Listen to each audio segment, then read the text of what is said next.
रात का गाढ़ा सन्नाटा था। बाहर गली में कुत्ते भौंक रहे थे।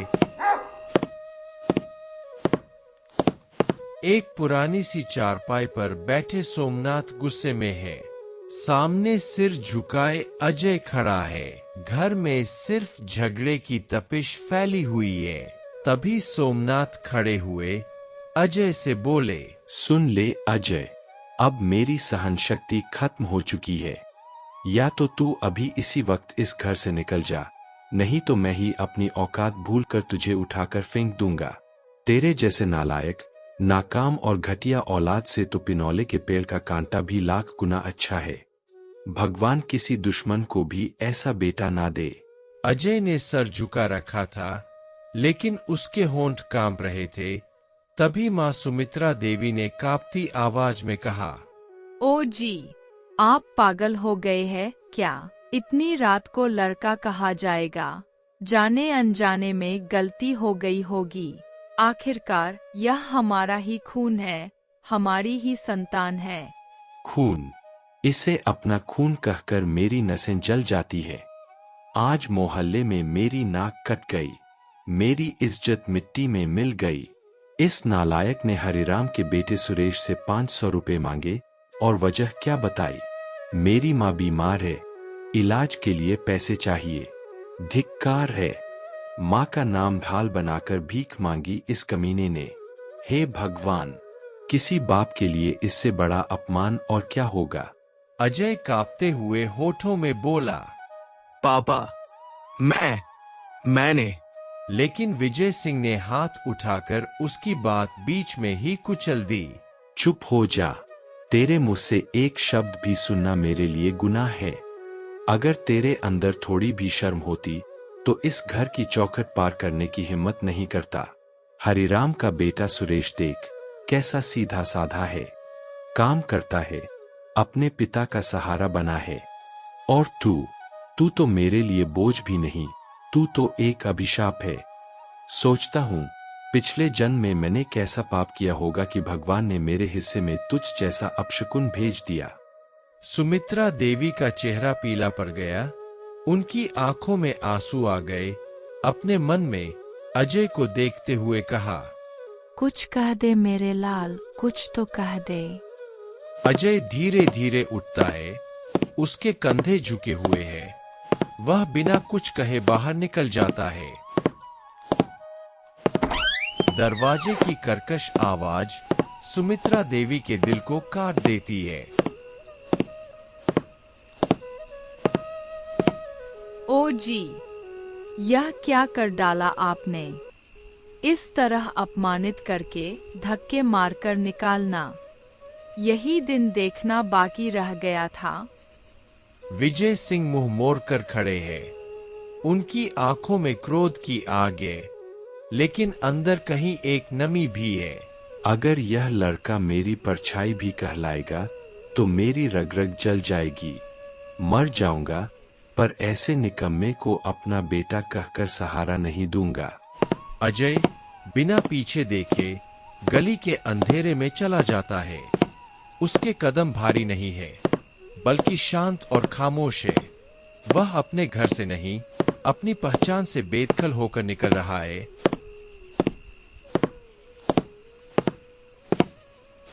फिर वह एक जगह रुका और बोला, हे भगवान, अब और मत आजमा मुझे।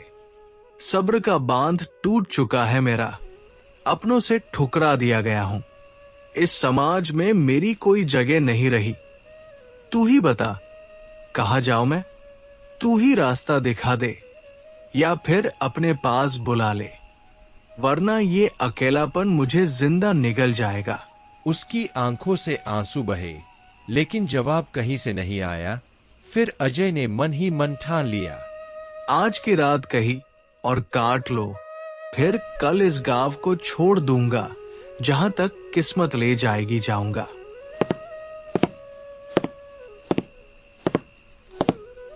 वह धीरे धीरे अपने पुराने दोस्त के पास पहुंचा। उम्मीद थी कि वहां उसे सहारा मिलेगा। दरवाजे के पास पहुंचकर उसने देखा कि राज वहां खड़ा था।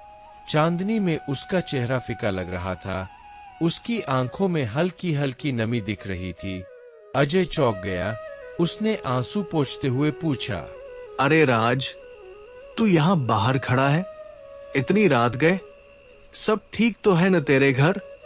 तेरी आंखें, क्या तू रोया है?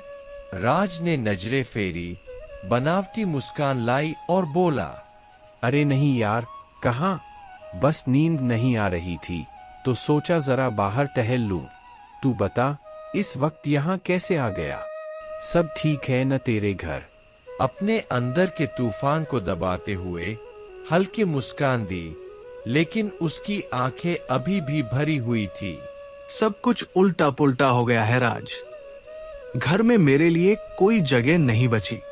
सोचा तेरे पास आ जाओ, आज की रात तेरे साथ बिता लूं। सुबह इस गांव को हमेशा के लिए छोड़ दूंगा। राज के चेहरे का रंग बदल जाता है। उसने जैसे कुछ छुपाने की कोशिश की। उसकी आंखें दरवाजे की ओर बार बार जा रही है, मानो वहां कुछ राज बंद हो। अजय और राज आंगन में ही खड़े थे। तभी दरवाजा कर्कश की आवाज से खुला और बाहर आए राज के पिता धीरेन्द्र सिंह। उनके चेहरे पर गुस्से की लकीरें साफ दिख रही थी। अभी तक यहीं खड़ा है तू? कितनी बार कहा है तुझसे कि मेरे घर में तेरे लिए कोई जगह नहीं बची। खाली हाथ आने जाने से अब रोटी नहीं मिलती। निकल जा इस घर से, और याद रख, अब दोबारा इस चौखट पर कदम मत रखना। तेरी शक्ल भी नहीं देखना चाहता मैं। इतना बोलकर धीरेन्द्र सिंह अंदर चले गए।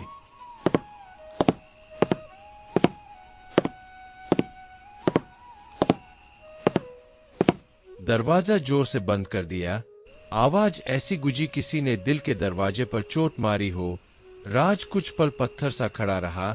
अजय ने उसकी आंखों में गहरी लाचारी और उदासी देखी। आखिरकार उसने धीमे स्वर में पूछा, क्या हुआ राज? तेरे पिताजी ने ऐसा क्यों कहा? भाई, यही तो है इस दुनिया की सच्चाई। यहाँ सब कुछ पैसों से बढ़कर है। जिसके पास पैसा नहीं, वह चाहे बेटा ही क्यों न हो, घर में भी बोझ बन जाता है। मैं बेरोजगार हूँ, नौकरी की तलाश में दर दर की ठोकरें खा रहा हूँ। अब अगर काम ही न मिले तो मैं क्या करूँ यार? क्या गलती है मेरी? लेकिन इस समाज की नजरों में मैं सिर्फ नाकाम और निकम्मा हूँ। अजय ने गहरी सांस ली। उसकी आंखों से भी आंसू निकल पड़ते हैं। तू सच कहता है राज, मैं भी तो इसी दर्द में जी रहा हूँ। मेरे अपने बाप ने मुझे बोझ कहकर घर से निकाल दिया। माँ का सहारा बनने के बजाय मुझे गालियां मिली। शायद हमारी पुकार भगवान तक भी नहीं पहुंचती, वरना क्या हर रोज ये अपमान, ये जिल्लत हमें सहनी पड़ती? नहीं भाई, अब और नहीं। अगर इस गांव में हमारे लिए सिर्फ अपमान और भूख है तो फिर क्यों रुके यहाँ?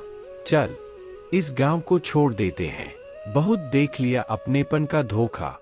अब हम तभी लौटेंगे जब हमारी जेब में पैसा होगा और आंखों में इज्जत होगी। अजय ने राज की तरफ देखा।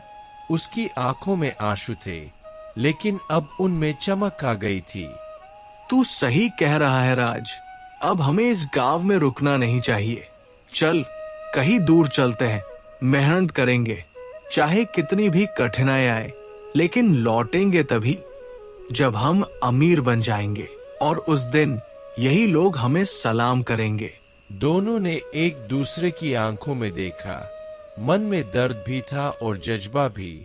रात गहरी थी, लेकिन यही रात उनके लिए नई शुरुआत बनने जा रही थी। दो जिगरी दोस्त अपने टूटे सपने और अधूरी उम्मीद को लेकर गांव की गलियों से बाहर निकल पड़े। उनके कदमों की आवाज धीमी थी, लेकिन इरादे पहाड़ की तरह मजबूत थे। अजय और राज थके कंधों से गांव के सुनसान जंगल के पास एक रेलवे स्टेशन पर पहुंचे। स्टेशन सुनसान पड़ा है।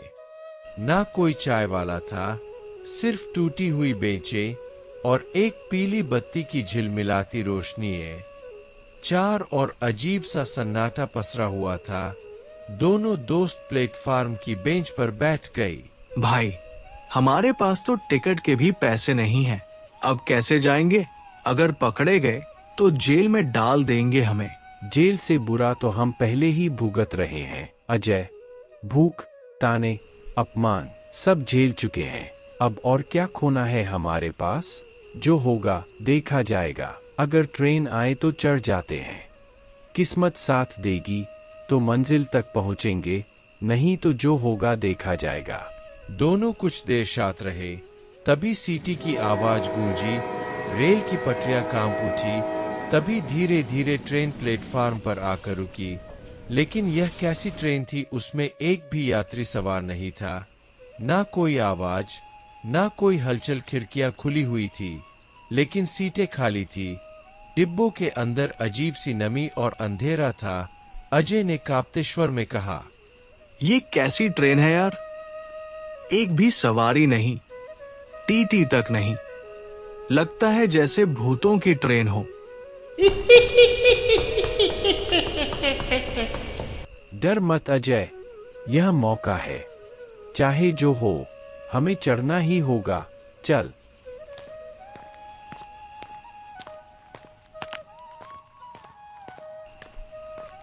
दोनों ट्रेन में चढ़ गए। दरवाजे अपने आप कर्कश की आवाज में बंद हो गई। ट्रेन हिलने लगी और धीरे धीरे पटरियां पर दौड़ पड़ी और डिब्बों में अजीब सी खामोशी थी। खिड़कियों से बाहर अंधेरा इतना था कि कुछ दिखता ही नहीं था। दोनों की सांसें तेज हो गई। कुछ देर बाद ट्रेन धीमी हुई और रुक गई। यह कोई स्टेशन नहीं था। उन दोनों ने खिड़की से बाहर देखा। बाहर घना जंगल था। दूर दूर तक कोई रोशनी नहीं, कोई आवाज नहीं, सिर्फ झिंगरों की रात के परिंदों की चीख पुकार। यह कोई स्टेशन नहीं है। आखिर ट्रेन यहाँ क्यों रुकी? और बाकी सवारियां कहाँ हैं? पता नहीं, लेकिन अब डरने का वक्त नहीं है। चल नीचे उतरते हैं, देखते हैं ये कैसी जगह है। दोनों नीचे उतरे। जमीन पर घास गीली थी। हवा में हल्के ठंडक और एक डरावनी गंध घुली थी। चारों तरफ घने पेड़ों का जंगल फैला था।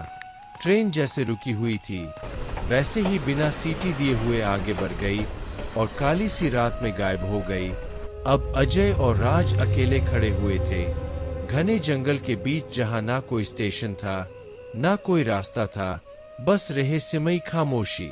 अजय, मुझे समझ नहीं आ रहा, हम कहाँ आ गए हैं? यह जगह कुछ ठीक नहीं लग रही। हाँ, कुछ अजीब तो है, लेकिन अब हम फंस चुके हैं। अब तो सिर्फ आगे बढ़ना ही रास्ता है। जंगल का रास्ता बहुत ही सुनसान था।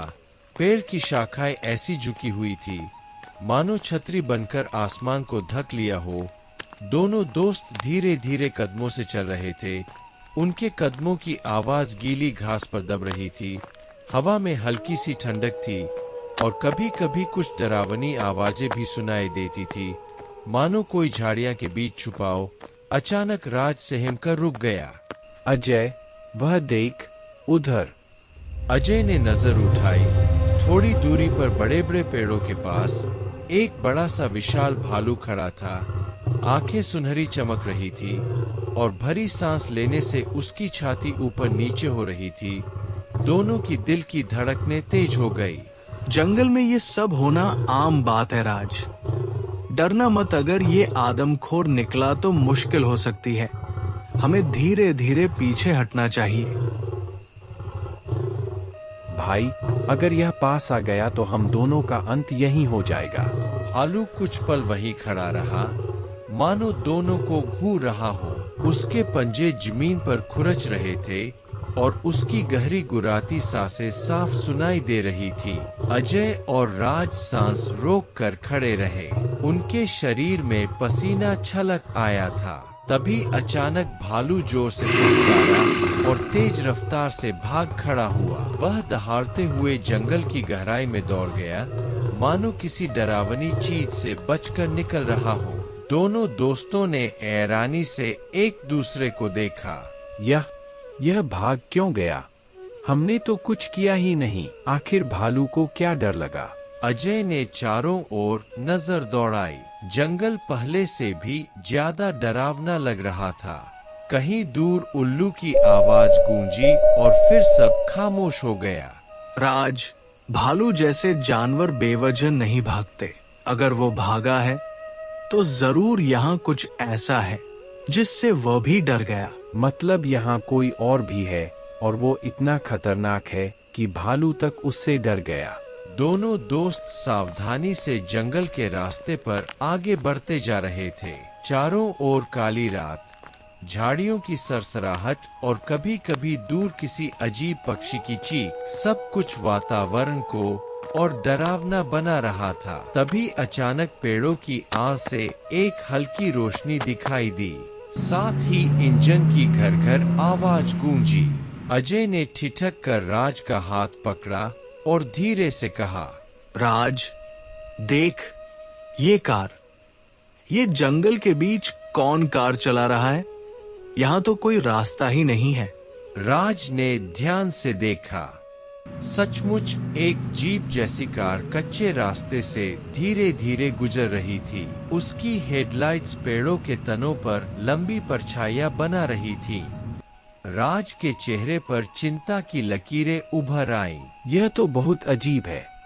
इतने सुनसान और डरावने जंगल में कार का आना, मुझे तो कुछ गड़बड़ लग रही है। भाई चल इस कार को फॉलो करते हैं।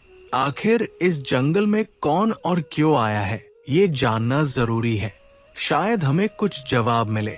दोनों धीरे धीरे कार के पीछे पीछे चलने लगे। कार ज्यादा तेज नहीं थी, इसलिए दोनों संभलकर पेड़ों की आड़ में उसके साथ साथ बढ़ते रहे। करीब आधे घंटे बाद कार एक पुराने रास्ते से मुड़कर एक बड़ी सी हवेली के सामने आकर रुकी। हवेली बिल्कुल सुनसान और डरावनी थी। ऊंची दीवारें, टूटी खिड़कियां और ऊपर टिमटिमाती रोशनी, मानो सदियों से वहां कोई रहता हो। अजय और राज दोनों पेड़ों के पीछे छिपकर देखने लगे। कार से दो आदमी उतरे। दोनों लंबे कद के थे और हाथ में भारी भरकम बक्से उठाए हुए थे। वे बिना इधर उधर देखे सीधे हवेली के अंदर चले गए। देखा तूने? वो दोनों सीधे हवेली के अंदर चले गए। और वो बक्से, उनमें क्या होगा? हाँ, कुछ तो गड़बड़ है। इतनी रात को इस सुनसान जंगल में ऐसी हवेली और यह लोग बक्से लेकर अंदर जा रहे हैं। यह सब सामान्य नहीं है भाई। दोनों की आंखों में रहस्य और डर एक साथ तैर रहा था। अब साफ है राज, इस हवेली में कुछ राज छिपा है। हमें पता लगाना ही होगा कि अंदर क्या चल रहा है। राज ने गहरी सांस ली और दोनों ने हवेली की तरफ देखकर एक दूसरे को हामी भरी नजर दी। रात और गहरी हो रही थी और हवेली अब उन्हें अपने रहस्यों में खींच रही थी। हवेली की टूटी दीवारों और जंग खाए दरवाजों से छनकर आती रोशनी अंधेरे में अजीब सा दृश्य बना रही थी। अजय और राज खामोश सांसों के साथ खिड़की के पास आकर धीरे से झांकने लगे। अंदर का नजारा देखकर दोनों की रूह कांप गई। आगे क्या होने वाला है इस कहानी में, यह जानने के लिए आपको देखना होगा। इसका दूसरा भाग, क्या दोनों कोई मुसीबत में पड़ेंगे या फिर कोई और रहस्य छुपा हुआ है इस हवेली में। चलिए मिलते हैं रहस्य से भरी इस कहानी का दूसरा भाग लेकर।